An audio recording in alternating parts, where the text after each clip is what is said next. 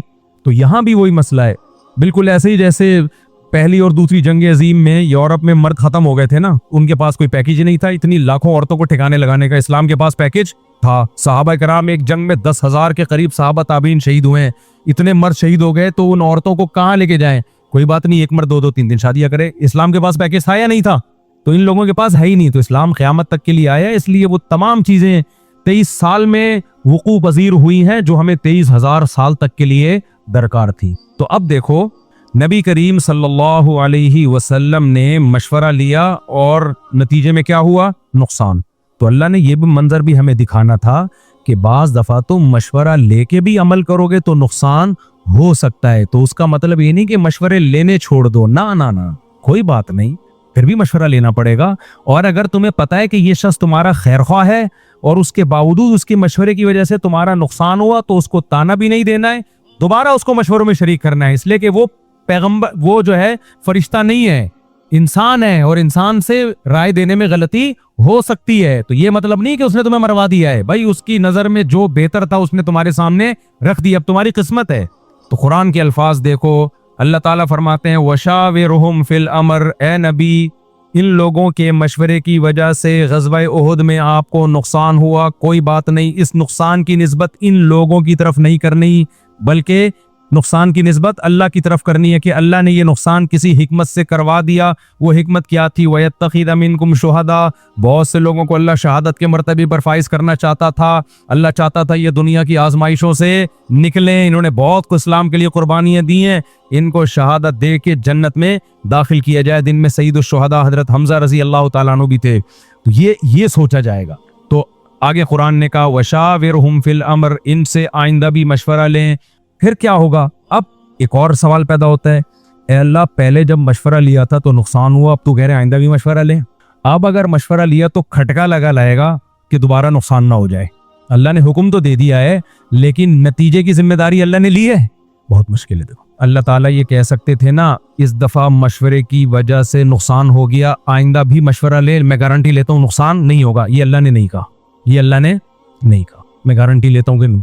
اب خطرہ ہو سکتا تھا اللہ پھر دوبارہ کہہ رہے ہیں انہی سے مشورہ اللہ نے اس اشکال کا جواب دے دیا. اللہ نے فرمایا فَإِذَا عَزَمْتَ فَتَوَكَّلْ عَلَى اللَّهِ، مشورہ لے کے جب ایک رائے قائم کریں تو توکل علی اللہ، اللہ پہ چھوڑ دیں. یہ بھی بڑے سیلیکٹڈ الفاظ ہیں قرآن کے. قرآن یہ بھی کہہ سکتا تھا کہ آپ دوبارہ مشورہ لیں اور جب کسی رائے پہ مشورے کے بعد مضبوط ہو جائیں تو یقین رکھیں کہ اب نقصان نہیں ہوگا. نہ اب بھی اللہ نے یہ الفاظ استعمال نہیں کیے. کیوں؟ ہو سکتا ہے پھر نقصان ہو جائے، اس لیے اللہ نے یہ نہیں کہا نقصان نہیں ہوگا. فرمایا رائے قائم ہو تو توکل اللہ پہ، نتیجہ چھوڑ دو. اعتماد کس پہ کرو؟ اللہ پہ. اللہ پہ اعتماد کا مطلب ہوتا ہے جو ہوگا دیکھا جائے گا، اللہ ہمارے ساتھ ہے، نقصان میں بھی خیر ڈال دے گا وہ. ہم اس سے زیادہ کے پابند نہیں ہیں. ہمارا کام یہی ہے کہ ہم مشورہ کریں، ایک رائے قائم کریں. اس کے مشورے میں کیا ہوتا ہے؟ پلس مائنس تمام پہلوؤں کو سامنے رکھ لیں، نفع اور نقصان کے تمام پہلوؤں کو سامنے رکھ کے ایک رائے قائم کریں.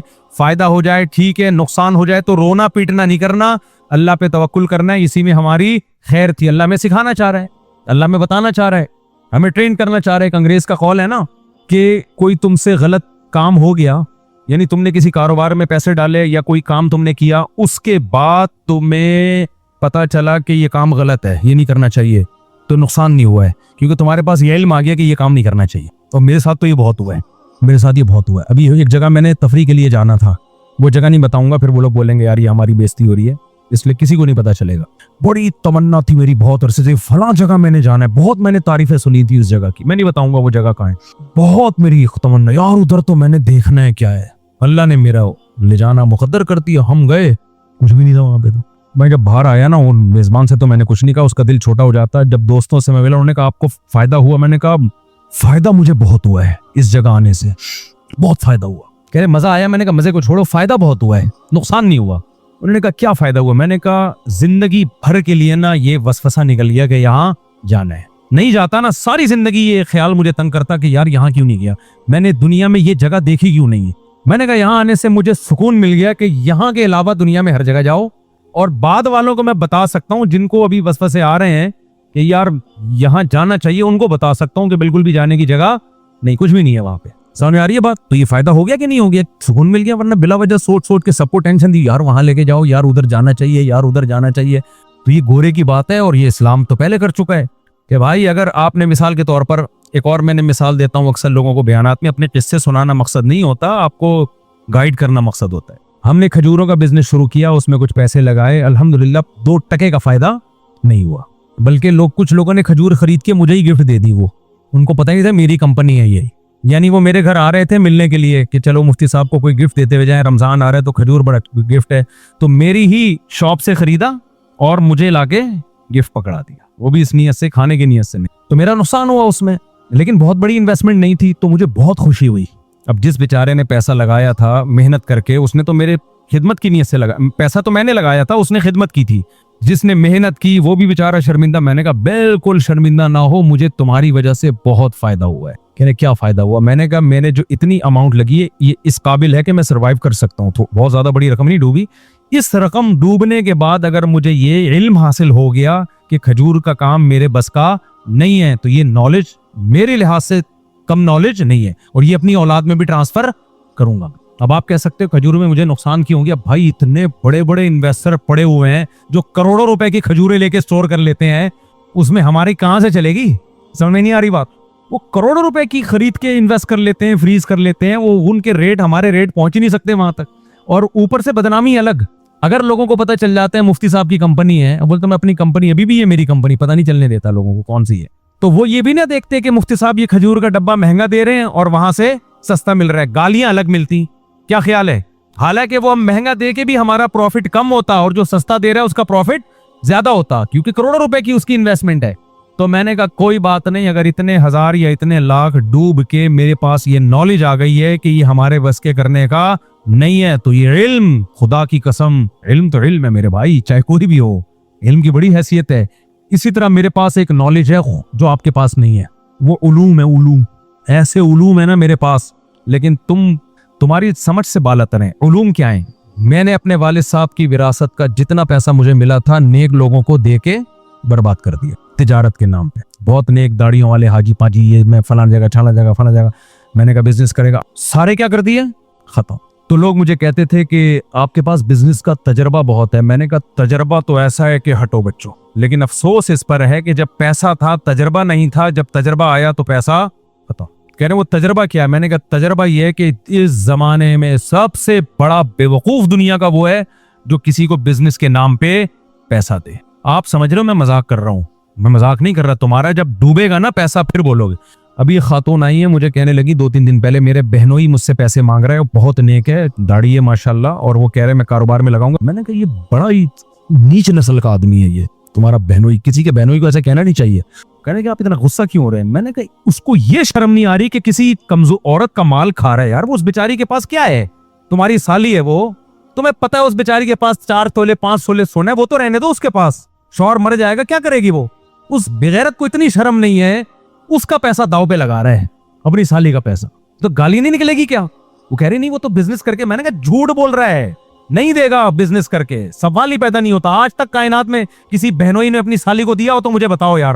اور اگر کوئی بہنوئی اپنی سالی کو کما کے دے رہا ہے نا, وہ بڑا فراڈی ہے, کیونکہ وہ سبزی والے والا گیم کر رہا ہے جو سبزی والے نے میرے ساتھ کیا. وہ کما کے دے کے اعتماد کیا کر رہا ہے, بڑھا رہا ہے, تاکہ یہ سالی جتنے بھی دائیں بائیں سسرالی ہے سب کے پیسے لا کے اس کی جھولی میں ڈال دے.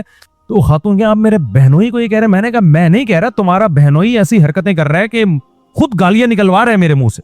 عید کے دن کی بات ہے, ایک خاتون آ گئی, میرے داماد نے مجھ سے پیسے مانگے ہیں. میں نے کوئی بولا, میں نے کہا آپ کا داماد بہت بڑا کیا ہے, وہی ہے, یہ کہاں گئے؟ وہ بھی ایک دم اچھل گئی نا, مفتی صاحب آپ کیسی باتیں کر رہے ہیں. میں نے کہا آپ کا داماد بہت بڑا بے غیرت ہے. اب میں بتاؤں گا نہیں کون تھی وہ, پھر وہ اس کا داماد میرے نہ گلا کے پکڑ لے ہوئے, تو نے مجھے کو ایسے بولا ہے. میرے بھائی چھوڑ دو یہ بھکاریوں کی طرح لوگوں سے پیسے مانگنا, بس کرو, جو تمہاری جیب میں ہے اسی میں کھاؤ, سر اٹھا کے جیو, بس جو جیب میں اسی سے کاروبار کرو, نہیں تو ٹماٹر بیچو. جس نے میرے شیخ حضرت مفتی رشید احمد صاحب فرماتے تھے اللہ ان کی قبر کو نور سے بھر دے, بالکل صحیح کہتے تھے اللہ کا مزاج, اللہ دیکھو توحید کو پسند کرتا ہے نا, اللہ چاہتا ہے آپ کا سر اللہ کے سوا کسی کے آگے جھکے ہیں. بھائی آپ اللہ کے علاوہ اللہ کے سوا اپنے آپ کو کسی کے سامنے ذلیل کرو, رسوا کرو, اللہ چاہتا ہے؟ توحید ہے نا یہی تو. توحید کی دو قسمیں, ایک بڑی توحید, ایک چھوٹی توحید, یعنی شرک اصغر اور شرک اکبر. تو جیسے شرک اکبر کو اللہ پسند نہیں کرتا بت کے سامنے عبادت کو, ایسے ہی ایک شرک اصغر بھی ہے کہ ہمیں اللہ کے سوا کسی اور کے سامنے ناک رگڑنے کی اجازت نہیں. اب ناک رگڑنے کا ایک طریقہ تو سجدہ کر کے ہوتا ہے, ایک طریقہ بھیک مانگ کے ہوتا ہے. یہ زیادہ ذلیل ہو رہا ہے بھیک مانگ کے. ہمارے حضرت فرمایا کرتے تھے اللہ کی عادت یہ ہے, کیونکہ حضرت نے بھی واقعات پڑھے ہوئے تھے, مشاہدہ کیا ہوا تھا, کچھ چیزیں ہمیں دیکھ کے پتہ چل جاتی ہیں کہ ایسا لگتا ہے اللہ کی عادت یہ ہے. واقعی نظر آتا ہے کہ جس نے ایک دفعہ ہاتھ یوں کر دیا نا, سمجھ میں آ رہی ہے بات, ایک دفعہ یوں کر دیا گیا اس. اب اللہ کہتا ہے مانگتا ہی رہ, تیرے چہرے پہ اب کبھی بھی رونق نہیں آئے گی. تو ہر وقت یہی کہے گا پیسے ہی نہیں ہے یار, تھوڑے سے یہاں سے پیسے, یار ایک کاروبار میں نقصان ہو گیا, یار میرا یہ ہو گیا, یار یہ ہو گیا. اب زندگی چاہے کروڑوں, ہمارے سیاستدانوں کو دیکھ لو یار, ہمارے جو سیاستدان جو کرپٹ ہیں ان کو دیکھ لو آپ. میں تھوڑی کہہ رہا ہوں سارے کرپٹ ہیں, جو کرپٹ ہیں ان کی بات کر رہا ہوں. پیٹ بھرا ہے یار, اتنا کچھ بنا لیا, اتنا کچھ بنا لیا, مانگ مانگ کے ادھر سے گھسوٹو, ادھر سے لو, ادھر سے لو. یہ چہرے کی رونق ختم ہوتی ہے, بھکاری بن جاتا ہے انسان. میں نے ایسے غریب لوگ بھی دیکھے جیب میں تھیلا نہیں ہے, ایسا سر اٹھا کے جی رہے ہیں. سب سے پہلے تو میں نے اپنے شیخ حضرت مفتی رشید احمد صاحب رحمہ اللہ کو دیکھا ہے. ہم نے تو حضرت کا وہ زمانہ دیکھا جب حضرت کے پاس دولت آ گئی تھی بہت, لیکن حضرت بتاتے تھے ہمارا وہ زمانہ بھی تھا. تو حضرت کے تو دوست احباب تھے نا, وہ بتایا کرتے تھے کیسا استغنا تھا. اکثر میں نے بیان میں واقعہ سنا ہے, فرماتے ہیں انڈا بیچنے والا آیا, ہمارے پاس انڈے خریدنے کے پیسے نہیں تھے. اس نے کہا روزانہ کتنے انڈے لیں گے؟ ہم نے کہا ہمارے پاس وہ ہم نے پہلے سے انتظام کیا ہوا ہے. مطلب یہ تھا کہ یہ تھوڑی کہ ہمارے پاس تو پیسے ہی نہیں ہے, تو زکوٰۃ میں دے جا تو اچھی بات ہے. نہیں بھائی, اللہ کا دیا ہمارے پاس بہت کچھ ہے. یہ بھی ایک اسٹائل ہوتا ہے. تو حالانکہ انڈے کے پیسے نہیں تھے. اب یہ نہیں کہ رونا دھونا, کوئی بات نہیں, خالی روٹی کھا لو یار, خالی روٹی کھا لو.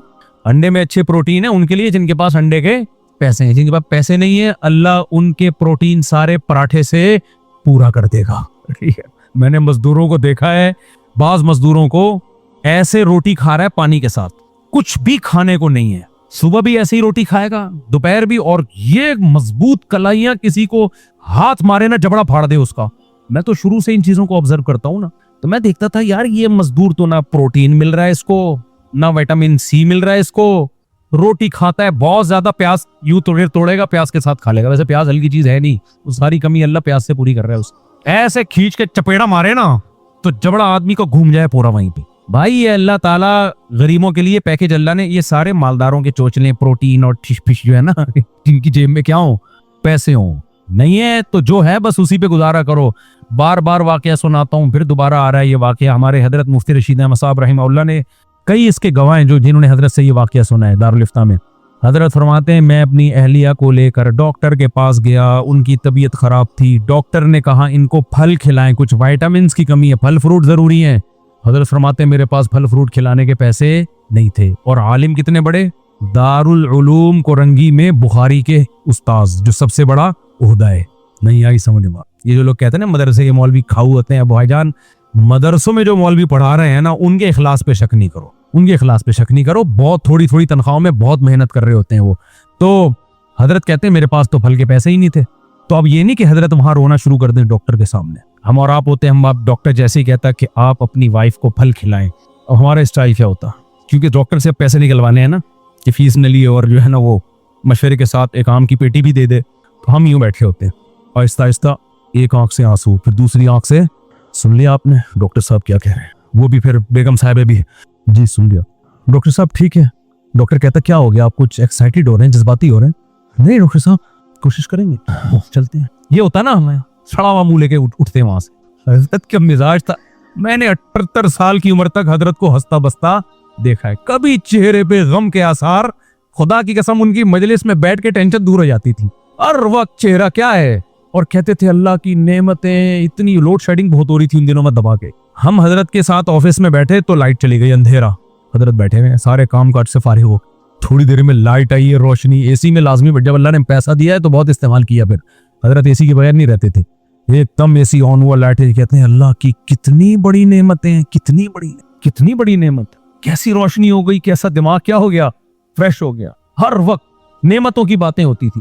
حتیٰ کہ جب آخر عمر میں بیمار ہوئے نا, جس میں موت واقع ہوئی ہے, اس میں بھی کسی کو ہائے ہوئے نہیں کرنے دیتے تھے.